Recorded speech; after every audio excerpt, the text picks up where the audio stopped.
Pārstājas pusi līdz rīt, kas īstenībā ir ļoti pozitīvi, jo no rīta bija tāds gāziens.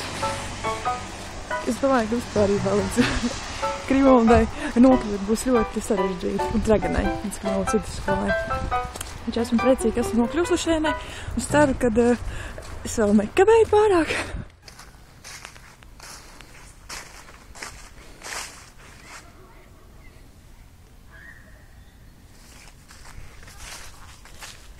To, ka man vēl ir jāpraktizējās filmēšanā, tas ir 100%, jo nelielo interviju ar skolas pedagoģu līgu man diemžēl neizdevās ierakstīt, un viņi neparādās, tāpēc es izstāstīšu ātrāk, ko viņi teica, kas jādara lietainā laikā.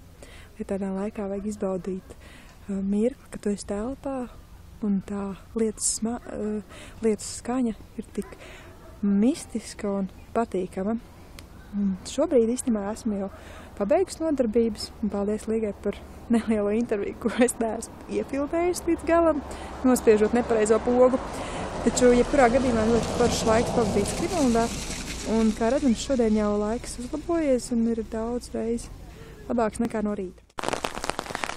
To maģisko un mistisko skaņu, kad līst lietus, var dabūt arī atrodoties ārā. Ja tev līdzi ir lietussargs, pavisam vienkārši. Laiks man šodien tiešām lutina. Pastieties, cik skaisti. Tumšas debesis. Un tas bija cauri. Un ir tik superīgs silts. Un šo varētu saukt par ceļu māju.